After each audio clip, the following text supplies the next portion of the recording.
তুমি কি লক্ষ্য করেছ, মাসের শুরুতে টাকা থাকে আর মাসের শেষে মনে হয় সব টাকা গেল কোথায়?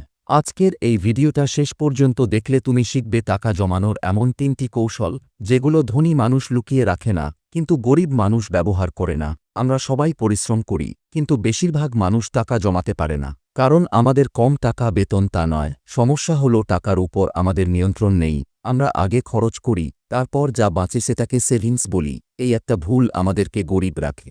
ধনী মানুষ কি করে তুমি কি জানো? তারা আগে নিজেকে টাকা দেয়, তারপর বাজেট করে। তুমি যদি মাসে ১০,০০০ টাকা পাও, আগে থেকেই ঠিক করো কমপক্ষে ১০% মানে ১,০০০ টাকা খরচ করবে না। মনে রেখো, যা বাঁচে সেটা সেভিংস নয়, যা আলাদা করা হয় সেটাই সেভিংস।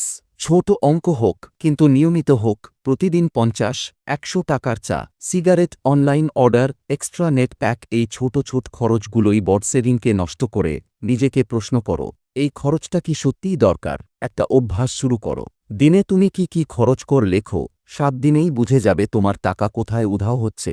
টাকাকে যারা সম্মান করে, টাকা তাদের সম্মান দেয়। টাকা জমাতে চাইলে একটা লক্ষ্য থাকতে হয়। বাড়ি করব, ব্যবসা করব, পরিবারকে নিরাপত্তা দেবে। লক্ষ্য ছাড়া সেভিংস বেশিদিন টেকে না। একটা নাম দাও তোমার সেভিংকে। তুমি কি করতে চাও? নাম থাকলে তোমার মন হাত দেবে না সেই টাকাকে। আজ তুমি টাকা জমাও না বলে কাল টাকা তোমাকে অবহেলা করবে। মনে রেখো, টাকা জমানো মানে কৃপণ হওয়া নয়। টাকা জমানো মানে ভবিষ্যতের চিন্তা করা। আজ থেকেই শুরু করো। আজই ১০০ টাকা আলাদা করো। আজই একটা লক্ষ্য লেখো। আজই ফালতু খরচ বন্ধ করো, কারণ ছোট সিদ্ধান্তই বড় ভবিষ্যৎ তৈরি করে।